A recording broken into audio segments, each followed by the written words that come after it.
With the flick of the finger, the sweep of the arm, the sway of the body, the bend of the knee, the lifting of the foot, the flight of eagles, the roll of the waves, the rocking of trees are mimicked, and something beautiful is conjured, as if recreating the world with motion and rhythm.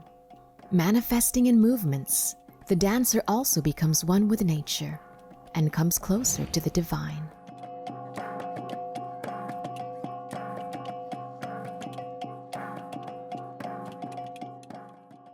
For diverse reasons and occasions, and with many variations, the Sama people of Tawi-Tawi and the maritime Southeast Asia perform their traditional dance, the Igal. It is shared heritage among the Sama and other peoples in the western Mindanao area. It is called Pangalay in Tausug and Pamansak in Yakan. All the names simply mean dance. According to master Igal dancer Sakinor Ain de la Sas, Igal is a dance of instinct. There are no studied movements, no repetition of gestures, no anticipation. It begins, it ends. The dance itself is an expression of spontaneity, like the surge of the waves, the flight of birds, the caress of the winds. It is a dance of the moment for the moment. At the southernmost part of the Philippines, Tawi-Tawi emerges like a string of broken and rough gems strewn over the vast aquamarine sea. This province, the surrounding areas and the nurturing sea, traversing geopolitical boundaries, comprise the traditional home range of the Sama people. This is the southernmost province or island of the Philippines. Next to Sulu, ito na po yung Tawi-Tawi. And this is border to Malaysia and Indonesia. Tawi-Tawi, in the entire Philippines, this is the only province that is predominantly Sama. But we have Tausug people here. If you have noticed, if you can roam around the province, we have harmonious relationship between the Muslim and the Christian. Our old people tell us that our ancestors were seafaring people and they moved in a fleet of boats. We are indeed dispersed people, and yet the sea unify us. Anthropologists, by convenience, classify the Sama by their toponyms, no? The places or the islands where they come from. Like for me, I come from Laminusa Island in Siasi, in Sulu. I am a Sama Laminusa. We are identified by the island where we come from. Another way of classifying us is by our habitat. So the Sama are generally classified into four. There are the Sama Talun from the hinterlands, the uplands, sa mga mawud at mga talun, mga wilderness. No? The Sama Dilea are the Sama of the plains. They are agricultural, they can be agricultural, and they tend to occupy the arable lands that are not in the steppes or in the mountains, but in the plains. No? The Sama Dilea. And then the Sama Bihing are the coastal Sama who occupy the coral reefs, and the Sama Dilaut who are the sea-based Sama. Currently, our Sama Dilaut is the only remaining sea-inhabiting indigenous people in Southeast Asia. No? I am Sakinor Ain de la Sas. I was born in Tampakan, Simunul, but I live 75% of my life here in Bungao and presently residing here in Bungao. First of all, Igal to sa bamba niya Muslim dance, it is not a Muslim dance. It is an ethnic, traditional, tribal dance of the Sama. Na bang Sama, bangko Sama, Igal. Bangko Tausug, Pangalay. It's a dance. Although, differences. The Sama of Tabawan, the Sama of Simunul, the Sama of Sapa-Sapa, of Sibutu, niya slight differences, movements. But anyway, it is igal. Yeah, basic igal to is kamanisan igal, song paalis to instruments, music, song pa smooth movements ng kamay. Compared no mga modern dances, no? Modern dances, you go with the music. Sa igal, you could say against the music. Because the fastest is the music, the slower is the movement.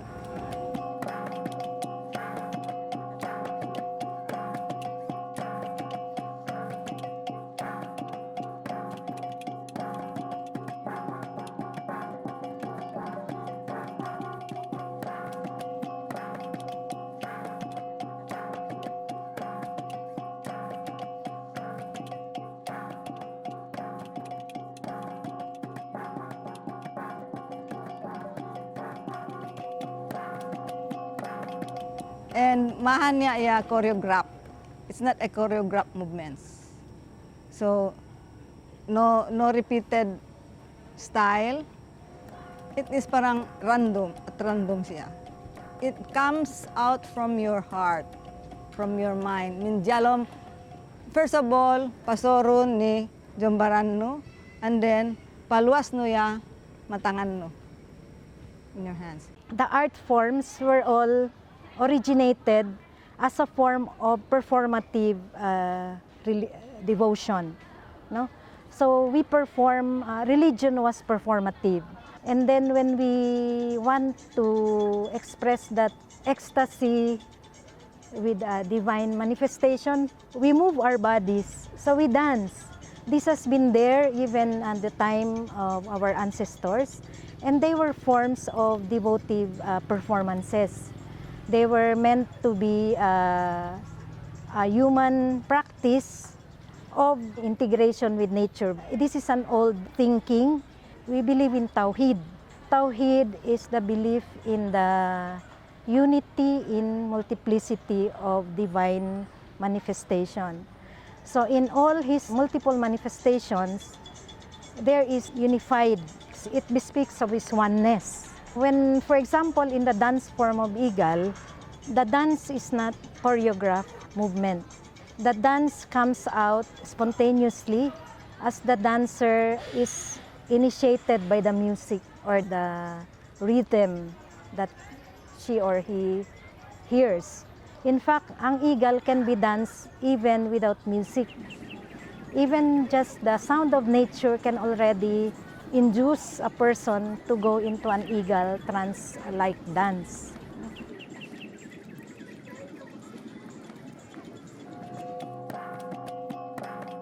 A Tausug Kisa, a traditional narrative song or chanted story, tells about a legendary maiden, Napsa Lagayan, famed for her beauty, and Igal. Her story is widely retold by the Sama. The story is very popular. The first woman dancer yabay takonan ko is Napsa Lagayan. Napsa Lagayan was abducted by the Sultan of Sulu. Accordingly, the Sultan came to Tawi-Tawi. So during visit of the Sultan, yamundo siya to maglami-lami, magpaanda na mag-celebrate. Napsa Lagayan was a good dancer. So, leya ni-invite, leya nga ni Luma. And then, first, mabilahi because bekawin bahao.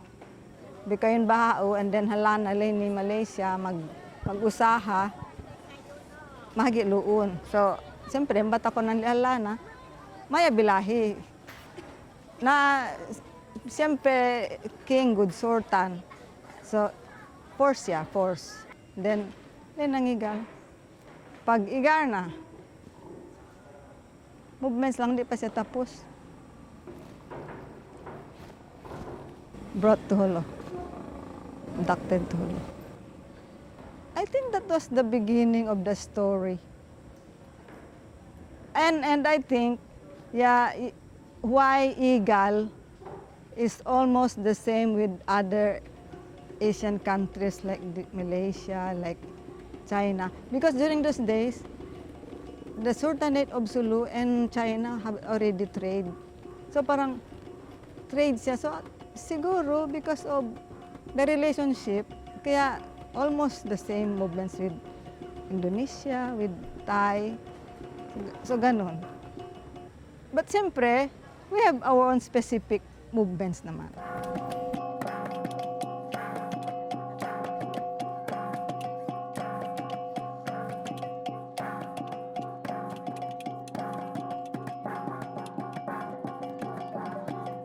Meron kami iba-ibang klaseng sayaw. Pero yan, igal din lahat. Pag sa tabawan, majata tangan sigiya sidya. Pero pag maka-movement na, pag magsayaw sila, magganyan sila. Pag sa simunol, magganyan lang. Ako siguro dalawang municipalities ang makuha ko, Banaran at saka Sibuto. Kaya halo-halo ang sayaw ko. Makukuha ko lahat. Yung pagtaas ng kamay, pwede ako magganyan sa baba, makukuha ko. Pero bang ni base ako from Banaran Taongan. Kasi sa dugot laman ng mga magulang ko from Banaran. Pero tumanda lang ako sa Sibuto. Kaya known ako taga Sibuto. Walang pagkakaiba ng sayaw, meron lang konting na variation sa kamay at sa paa.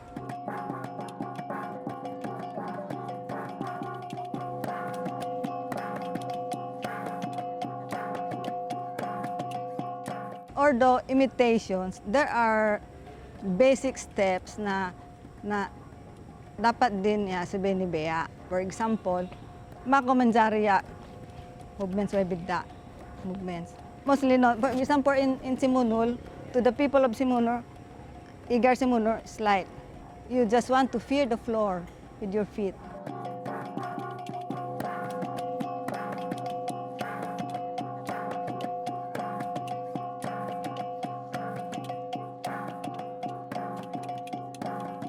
For the people of Tawawan, meron sila term for the steps. And for the Badjaw, taas lang ang movement nila sa kamay and then not mubabor ang feet. You know why? Kasi usually, they dance on the boat. When they have weddings or celebration, they would do it on their bangka, on their lepa. So, their feet is steady. They cannot just move around kasi limited ang space. At the same time, nagbabalance on the boat.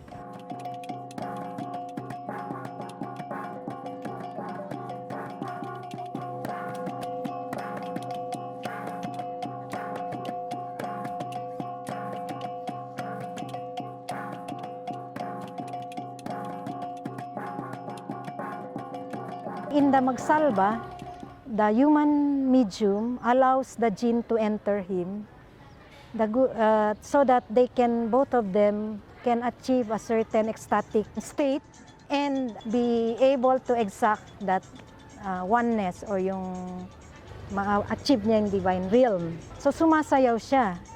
He dances until he tires himself up. And in the process of dancing, nakaka-achieve siya ng alpha state, no? Nagtatrance siya. So pumapasok na ngayon yung jinn sa kanya.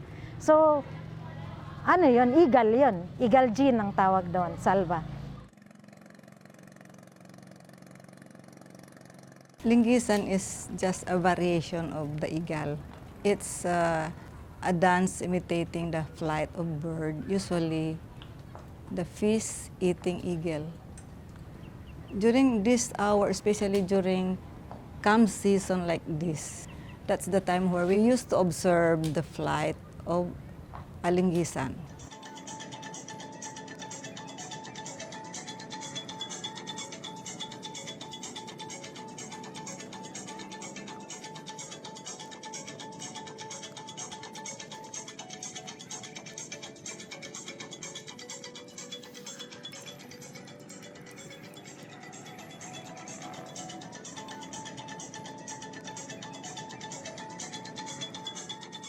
So you can see how it fly, how it flew, and then the movements, how it sweep and catch the fish. And a little innovation on the movements. But the basic is the flight and how it catches the fish and then fly away upon getting one. I think even the waves, the wind, the waves, the nature. Because we have also variations for male, like the wild boar, like especially the catching of catfish, tauti, fishing, the mag-ambit, which is a group fishing using sound to drive the fish to the shore. So that's where you see the courtship dance. It goes with the music, pak, pak, and then the male is trying to court the female, but the female don't want to entertain the male, would kick the male. Later on, because of the insistence of the male, later on they would, mahinil na yung babae, okay na. So, doing na some movements.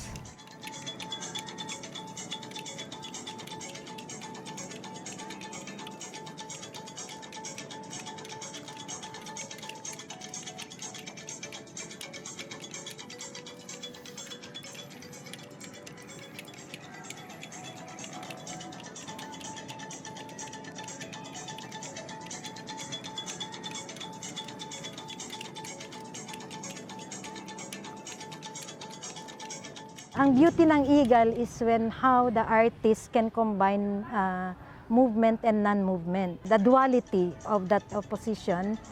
If the woman is stationary, it's the time for the man to move around her. If the man is stationary, the woman would also move. So hundong makahibal na. But there is unity in that the connection does not cut.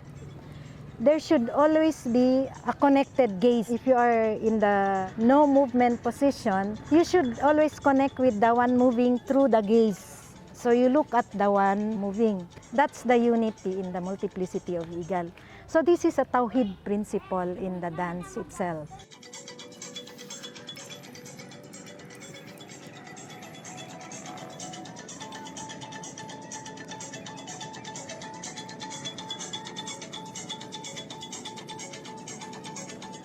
Traditionally, a good dancer, the real Igal dancer, will never start the movements for as long as the music is not good to the ears.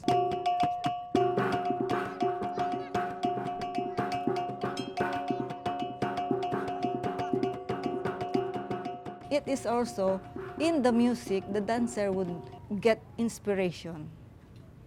Because sometimes without the music, if you're not a good imaginative dancer, it will affect the movements.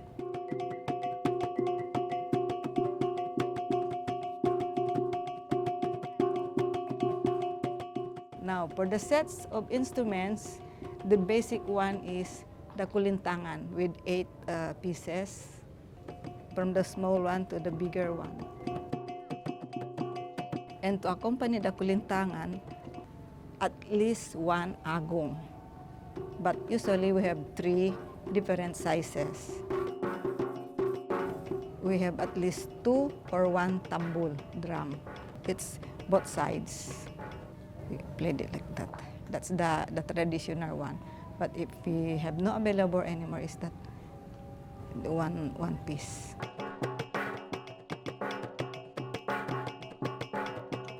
One piece of kulintangan, 1 piece of agong, and 1 piece of tambur can already play a good sound.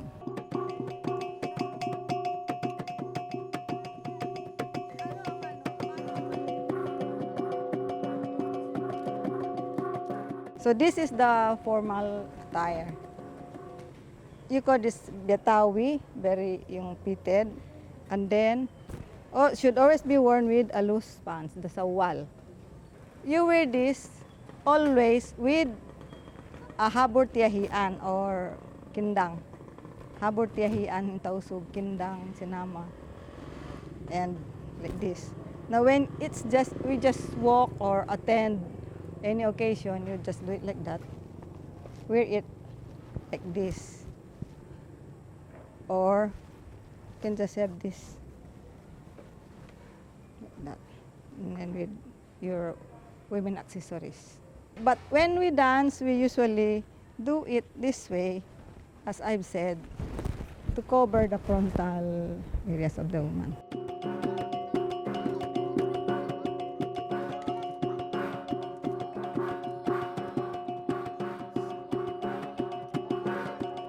We also have loose blouse, can be worn with a loose pants, and can also be worn with a kindang. It can be like kindang like this or just any cloth that is loose. So the sablay can be formal and casual. For the badjaw variations, actually the badjaw has only 3 colors: the white, the yellow, and the green. And then they wore a headdress. During those days, the headdress was just an ordinary patadjong, an ordinary cloth. They just wore it like that, purposely to cover them from the heat because they live the sea.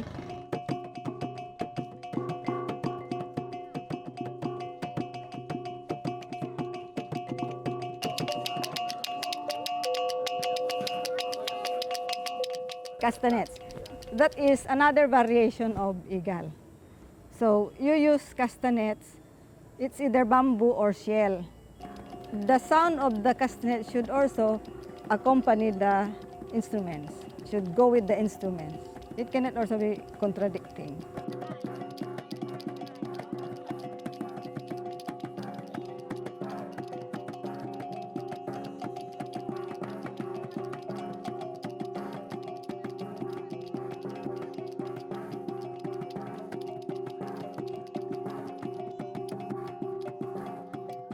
When we dance the igal, we use the jangay. The jangay, this is to lengthen the nails and to give art to the movements. It adds art to the movements. Because you see, this short hands, fingers is already very old, wrinkled. So it's not anymore good to see. But when I place the jangay, hindi nyo nahalata. It adds gracefulness to the hands.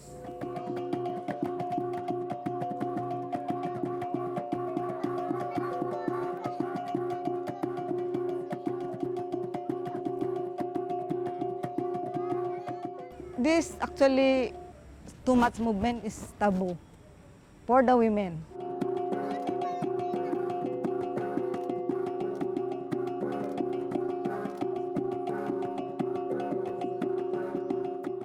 Hip movements, hindi rin pwede, hindi, tabu rin yung.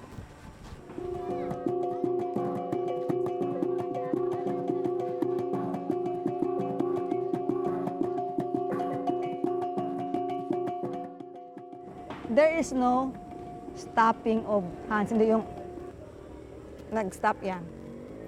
Continuous. Always moving, moving.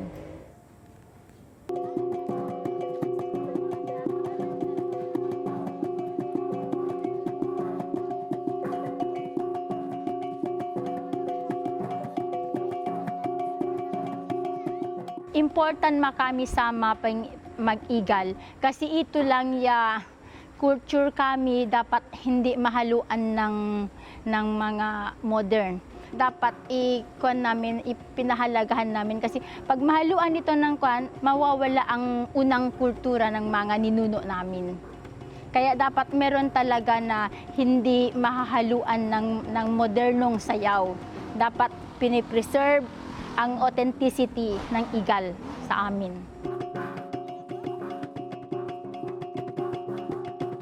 The traditional igal has been an important element of cultural identity for the Sama people and has inspired modern creative undertakings.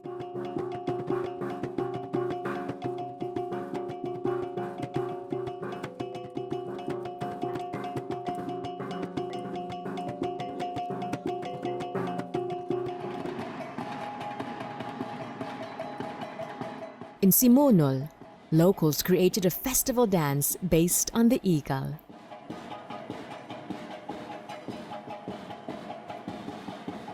Mapag-igal, mbanya sa na. Kami mon correct. Ang mali lang, yasa lang mapag-igal, bang pasengkang ko, bang jantang posture no, kami mag-iigal, kami mamanisbaran kami.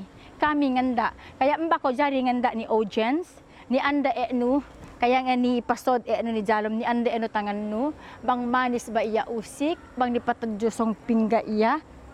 Yon, mba niya mistake na. Pingga-pingga ka usik, basta siya correct mag-move. Kasi bang ko mag-move, magduwa tinaan, magkimbot iya. Dapat igal, hompot, mba iya magkimbot-kimbot. Kasi bati ko dayang-dayang bang kong igal, smooth, maya ako mabaliw, maya ako ma-music, pasod ni barannu, ni anda tangannu, bang manis ka, atawa iyan.